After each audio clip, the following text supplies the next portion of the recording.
오늘은 전능하신 하나님께서 부어주시는 은혜, 특별히 그 사명에 관하여 부어주시는 은혜에 대하여 보고자 합니다.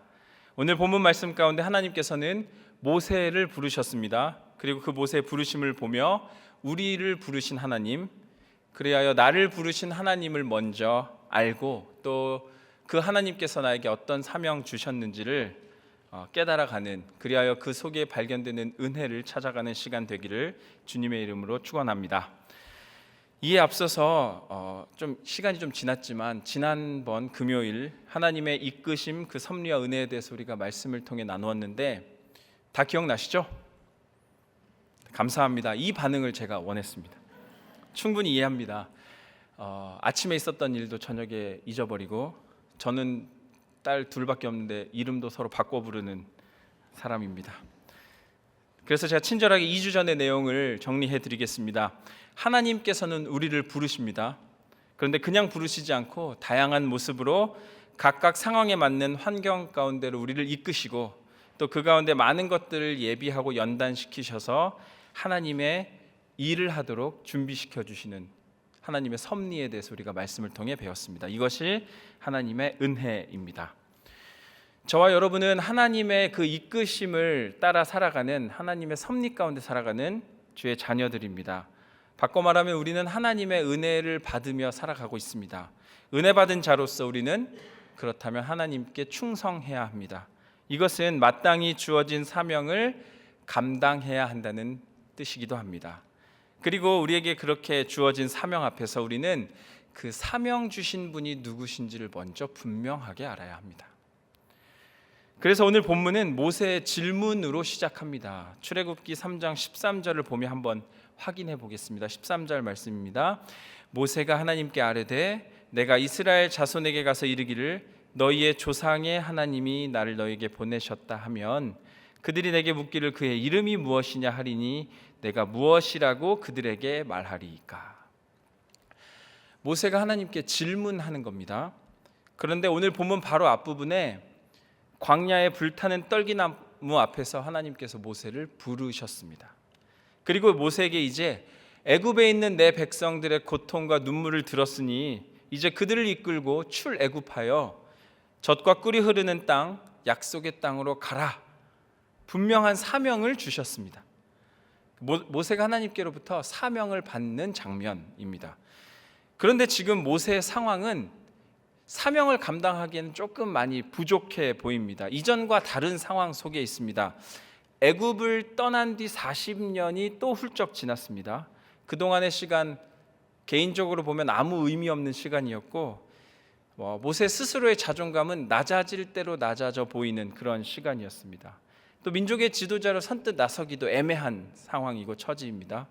또 게다가 어떤 준비나 계획이 있어서 어떤 상황을 다 마치고 여건을 갖추고 하나님을 만난 것도 아니고 그저 양떼를 치던 목동의 일을 하고 있었습니다.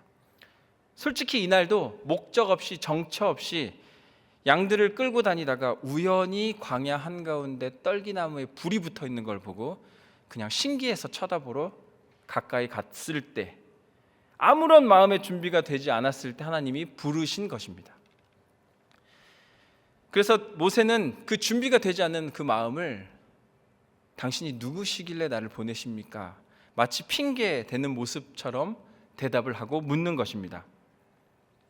그런데 이 말씀을 조금 더 깊이 묵상하다 보면 사실 모세의 내면 깊숙한 곳에는 자기를 부르신 하나님이 누구신지 궁금해하는 그 갈망의 마음이 분명하게 있었습니다.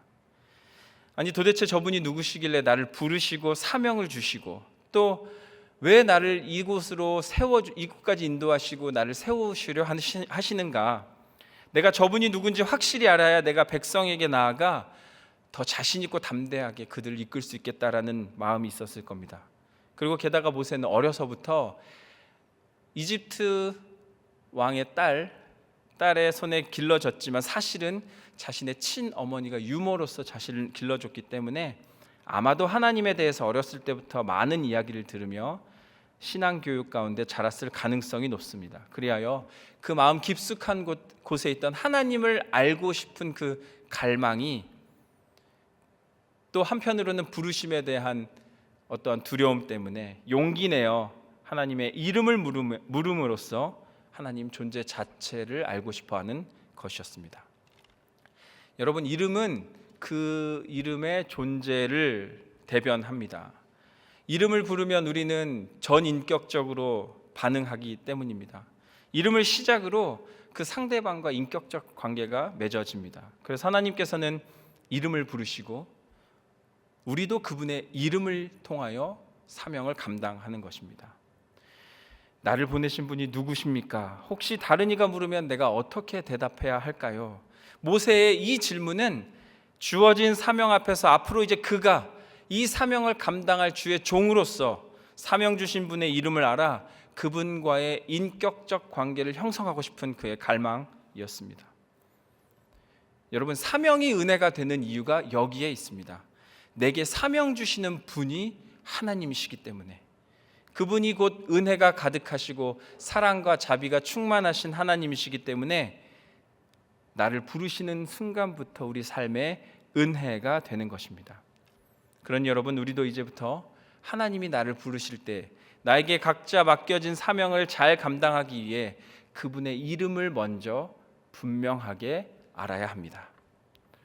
그래서 구약의 호세아 선지자는 이스라엘 사람들이 하나님을 잘 몰라 우상 숭배에 빠졌을 때, 그리하여 온 나라가 혼란스럽게 되던 시대에 여호와께 돌아가자와 동시에 함께 힘써 여호와를 알자라고 외쳤습니다.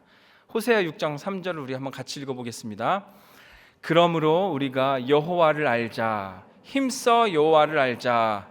그의 나타나심은 새벽 빛같이 어김없나니 비와 같이 땅을 적시는 늦은 비와 같이 우리에게 임하시리라 하니라. 아멘.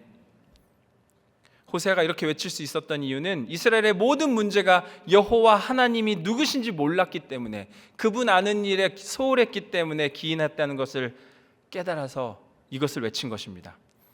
하나님을 모르니 온통 우상 숭배에 빠지고 도덕적 타락이 만연한 그 시대에 분명하게 외친 것은 하나님을 힘써 알자. 여러분, 우리를 부르시고 사명 주시는 분 하나님의 이름을 힘써 알아야 합니다.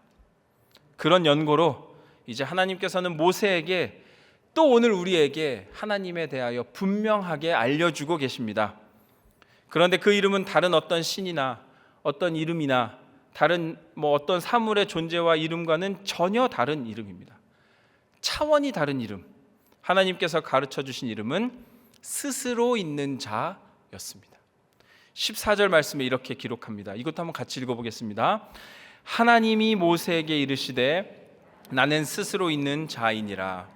또 이르시되 너는 이스라엘 자손에게 이같이 이르기를 스스로 있는 자가 나를 너희에게 보내셨다 하라. 아멘.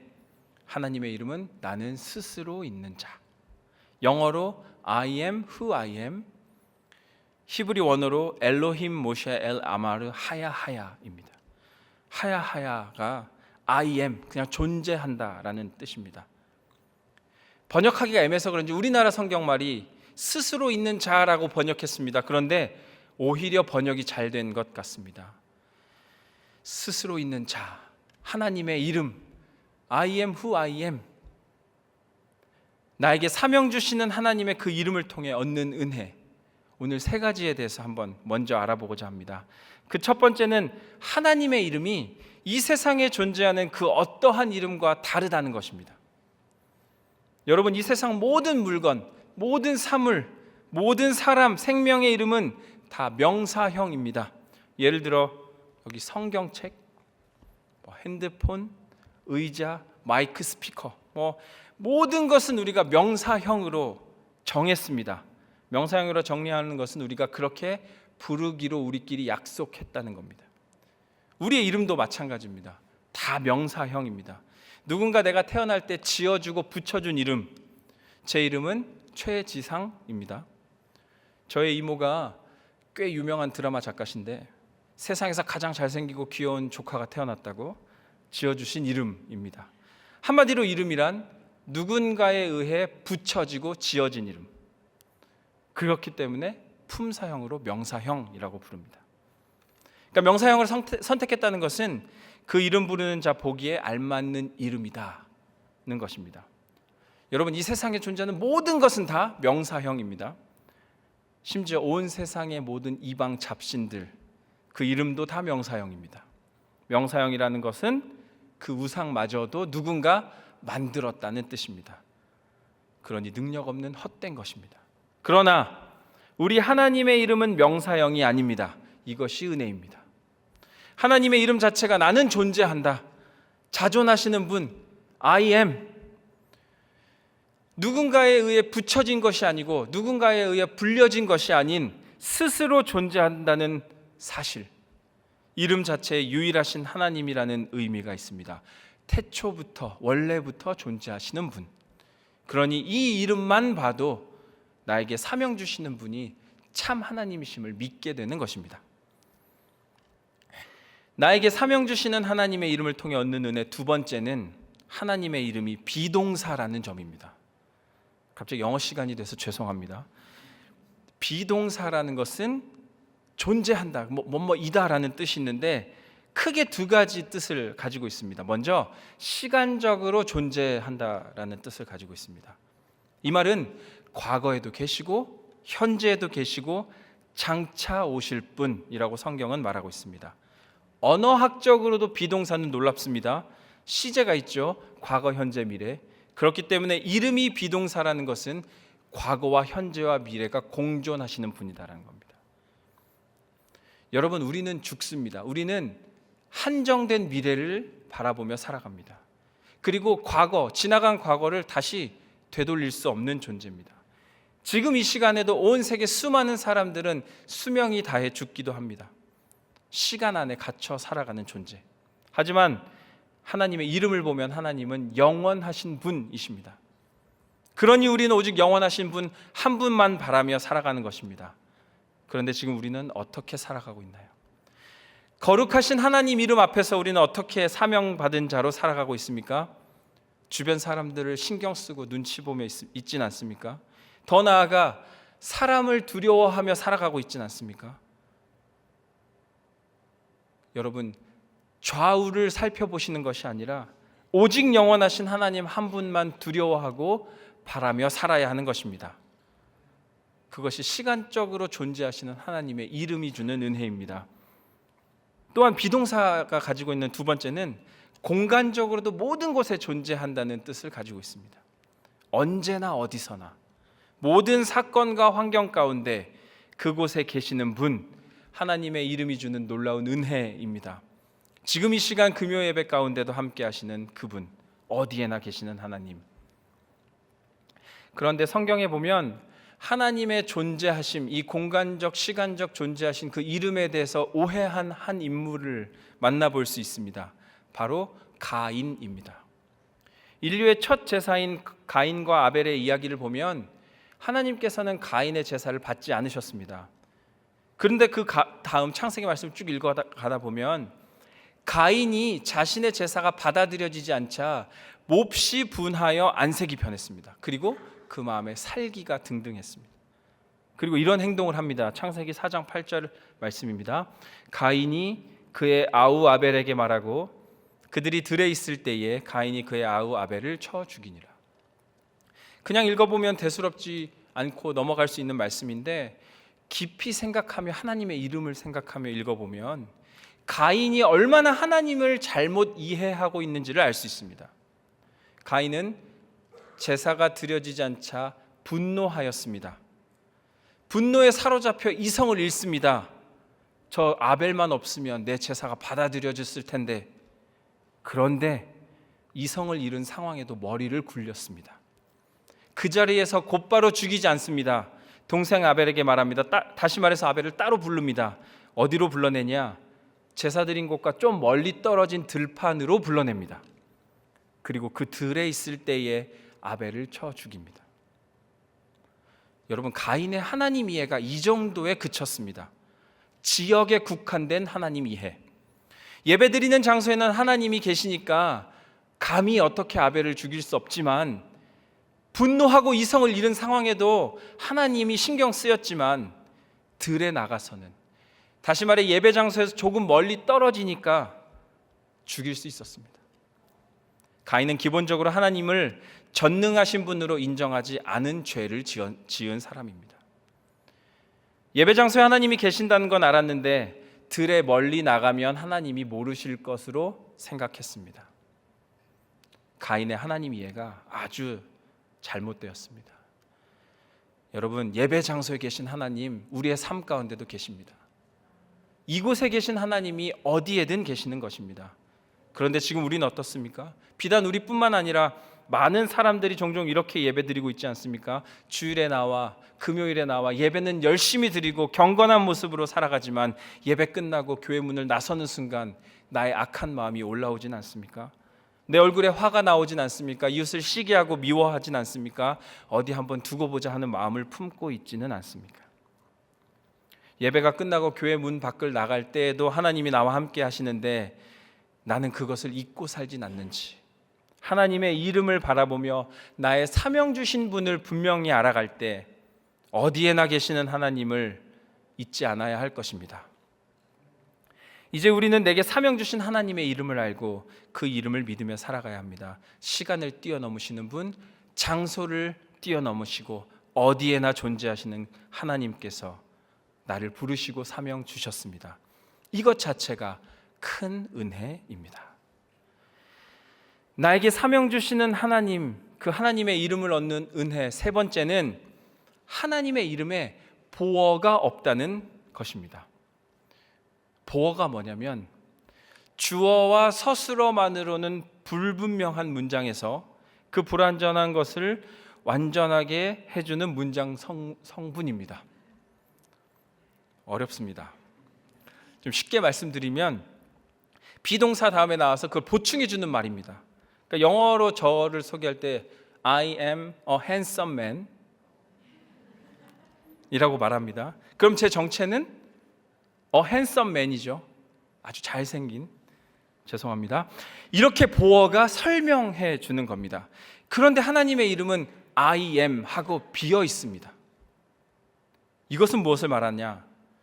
그분은 무엇이든 되실 수 있는 분이시고 어떤 것으로든 채울 수 있는 분이시다. 사실상 모든 인간이 생각하고 경험할 수 있는 모든 존재가 되신다. 하나님의 이름입니다.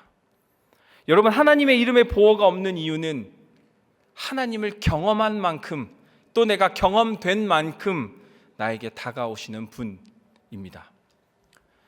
예를 들어 내가 살아가면서 내 물질이 너무 부족할 때, 내가 어려워하고 힘들어하고 답답해하실 때, 그에 맞는 쓸 것과 입을 것을 공급하시는 하나님을 내가 경험한다면 하나님은 나에게 공급하시는 하나님, I am your provider. 또 내가 아플 때, 내가 힘들고 괴로울 때 하나님이 나를 치료해 주셨으면 나의 아픔을 치료하시는 분, I am a healer. 때론 내가 사람들과 이웃과 다투어 관계적으로 힘들어하는데 그 관계 매임에서 풀어주심을 경험하신다면 하나님은 나를 풀어주시는 문제 해결자, I am a problem solver가 되는 겁니다. 여러분, 한마디로 하나님의 은혜를 경험하면 경험한 만큼 하나님의 이름이 실존적으로 나에게 다가오는 나의 하나님이 되시는 것입니다. 그런 여러분, 나에게 경험되는 하나님이 이름이 많으면 많을수록 은혜 받은 사람입니다. 성경 속 다윗은 하나님의 은혜를 가장 많이 받은 사람 중에 하나입니다. 왜 그럴까요? 왕이라서 그럴까요? 재물이 많고 가장 큰 권력을 쥐었었기 때문에 그럴까요? 아닙니다. 하나님의 이름을 수많이 경험했기 때문에 다윗은 은혜 받은 사람입니다. 우리 시편 18편 1, 2절을 한번 같이 읽어보겠습니다. 나의 힘이신 여호와여, 내가 주를 사랑하나이다. 여호와는 나의 반석이시요 나의 요새시요 나를 건지시는 이시요 나의 하나님이시요 내가 그 안에 피할 나의 바위시요 나의 방패시요 나의 구원의 뿔이시요 나의 산성이시로다. 할렐루야. 시편의 고백은, 다윗의 고백은 반석이시고 요새시고 건지시고 피할 바위시고 방패이시고 구원의 뿔이시며 산성이신 하나님, 다윗은 자신이 지금껏 살아오며 수없이 하나님이 나와 함께 하심을 경험한, 그 큰 은혜를 경험한 하나님께 은혜 받은 사람이었습니다. 이 시간 우리의 다윗의 고백이 우리의 고백이 되기를 주님의 이름으로 축원합니다. 여러분, 우리는 하나님을 아는 만큼 믿을 수 있습니다. 또 아는 만큼 경험하며 은혜를 받습니다. 내게 부어주신 그 사명을 감당하기 위하여 우리는 하나님의 이름 더욱 풍성하게 경험해야 할 것입니다. 그러니 여러분, 하나님의 이름을 풍성하게 경험하는 축복이 있기를 주님의 이름으로 축원합니다. 이렇게 하나님께서는 모세에게 이름에 대해, 다시 말해 하나님 존재에 대하여 충분히 설명하셨습니다. 나는 스스로 있는 자이니라. 이름을 알려주시고 그 이름을 통해 은혜를 부어주신다 약속하셨습니다. 그런데 모세가 이해하지 못했는지 하나님께서 한 번 더 콕 집어서 사명과 은혜를 부어주십니다. 하나님은 스스로 어떠한 분이 되겠다라고 약속해 주십니다. 오늘 본문 15절 말씀을 우리 한번 같이 읽어보겠습니다. 하나님이 또 모세에게 이르시되 너는 이스라엘 자손에게 이같이 이르기를 너희 조상의 하나님 여호와 곧 아브라함의 하나님, 이삭의 하나님, 야곱의 하나님께서 나를 너희에게 보내셨다 하라. 이는 나의 영원한 이름이요 대대로 기억할 나의 칭호니라. 아멘. 하나님께서는 스스로 있는 자라고 말씀하시면서 한 가지 덧붙여 주셨는데 바로 아브라함의 하나님, 이삭의 하나님, 야곱의 하나님이다. 온 세상 온 우주 만물 지으신 하나님이 각 한 사람 한 사람 개인과의 삶을 함께 하시는 분, 그리고 그들의 하나님이 되셨다는 약속. 여러분, 이것이 놀라운 축복입니다. 왜냐하면 하나님께서 아브라함과 이삭과 야곱의 하나님이 되셨다는 것은 지금 오늘날 우리의 하나님이 되신다는 약속이기 때문입니다. 지상위의 하나님, 스스로 계신 하나님, 언제 어디나 계시는 전능하신 하나님께서 여러분의 이름을 부르셨습니다. 그리고 그분 불러주신 그 이름의 하나님이 되신다 약속하시는 것입니다. 나를 불러주시고 나의 하나님이 되어주신다는 은혜, 이것은 여호와 하나님의 이름을 경험한 우리를 부르신 사명을 일깨워 주시는 약속입니다. 여러분, 저는 특별히 이 말씀을 통하여 큰 은혜를 경험했습니다. 이 말씀 가운데 특별히 오늘 주제인 사명과 또 은혜와 관련하여 묵상하며 이삭의 하나님이 되셨다라는 말씀하신 부분에 은혜를 경험했습니다. 한번 잘 생각해 봅시다. 스스로 계신 하나님께서 아브라함, 이삭, 야곱의 하나님이 되셨다. 그 중에 객관적으로 생각해 봅시다. 아브라함의 하나님이라고 말할 때 이 일을 제기하실 분은 아무도 없을 겁니다. 아브라함은 누구냐? 누구보다 뛰어난 믿음을 가진 사람, 아브라함만큼 유명한 사람이 없을 정도로 잘 알려진 인물. 성경에 기록된 양을 보더라도 창세기 12장부터 하나님께서 부르시면서 대략 제가 세보니까 27장까지 아브라함 얘기가 나오더라고요. 그러니까 방대한 내용을 가진 아브라함, 이해가 되지 않습니까? 야곱을 한번 보겠습니다. 야곱도 하나님께서 야곱의 하나님이 되주신다는 것에 이해가 됩니다. 야곱의 기록 분량을 보면 27장부터 35장까지입니다. 다 야곱 이야기입니다. 게다가 하나님과 겨루어 이긴 자라는 칭호를 주신 이스라엘이란 이름을 받은 인물, 게다가 12명의 아들을 낳은 민족의 이름의 시작이 바로 야곱입니다. 그런데 저는 이삭의 하나님 하면 좀 갸우뚱해집니다. 이삭에 대하여 특별히 기억나시는 게 있으신가요? 그렇죠. 이걸 또 제가 원하는 반응이었습니다. 솔직히 뭐 특별한 게 없습니다. 이삭이 주인공으로 등장한 걸 세보니까 창세기 전체에서 3장이 될까 말까 합니다. 분량도 셋 중에 제일 작습니다. 차라리 더 읽어보다 보면 요셉의 분량이 더 많아가지고 그럴 거면 네임 밸류로 아브라함, 야곱, 요셉의 하나님 하면 좀 더 있어 보이는데 라는 생각을 했습니다. 그런데 이삭은 아무것도 한 것이 없어 보이지만, 별로 중요한 인물인 것 같지도 않지만 사실은 아주 중요한 사명을 감당한 인물이었습니다. 그 사명을 완벽하고 확실하게 감당한 인물, 그 사명이 무엇이냐면 아버지 아브라함의 그 믿음을 아들 야곱에게 잘 전해 주었습니다. 이삭은 세대 간의 믿음의 통로가 된 축복의 통로였습니다. 여러분, 이것이 우리에게 주시는 하나님께서 원하시는 사명입니다. 세대 간의 믿음의 통로, 세상과 하나님과의 믿음의 통로, 하나님과 나와의 믿음의 통로가 되는 것입니다. 요즘 제가 축구 경기를 좀 안 보려고 하는데, 축구 경기를 보면 선수들의 포지션이 크게 공격수, 미드필더, 수비수 이렇게 나뉩니다. 공격수는 골을 넣는 선수, 수비수는 골을 막는 선수입니다. 그런데 이 공격수와 수비수 사이에 이 허리를 담당하는 미드필더가 열심히 움직여줘야 축구 경기가 원활해집니다. 중간에서 공을 잘 전달해 줘야 합니다. 마찬가지로 아브라함이 위대한 믿음의 사람이고 야곱도 위대한 믿음의 인물입니다. 그리고 그 두 사람 못지않게 둘 사이에 믿음의 통로가 된 이삭, 이 이삭의 역할이 가장 중요한 것이었습니다. 너와 나의 연결고리, 이삭은 믿음의 통로, 복음의 통로로서 그의 사명을 분명하게 완수한 하나님의 자녀였습니다. 그리고 저는 또 한 번 은혜 받았습니다. 사실 우리 중에 하나님 앞에 아브라함 같이 대단한 믿음을 보일 사람이 몇 명이나 될까요? 자식을 바칠 만큼, 자신의 것들을 다 버리고 하나님의 말씀을 들어 모든 것 버리고 떠날 만큼 믿음을 갖는다는 것이 쉽지 않을 것입니다. 혹은 야곱과 같이 쫓겨다니며 어려운 상황에서도 심지어 하나님과 겨루어 이길 만큼 굳건한 믿음을 지킬 사람이 되는 것도 솔직히 어려워 보입니다. 이 말을 좀 냉정하게 바꿔보면 솔직히 우리 대다수는 이삭 같은 사람들입니다. 그런 우리의 삶 가운데 주어진 사명이 바로 이삭의 사명입니다.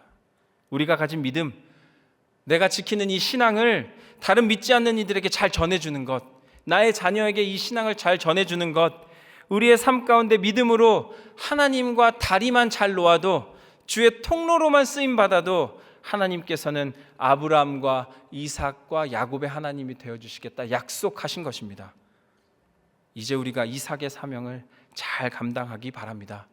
오늘 하나님께서 모세를 부르신 것도 마찬가지였습니다. 모세에게 하나님의 말을 전할 말씀의 통로가 되어라.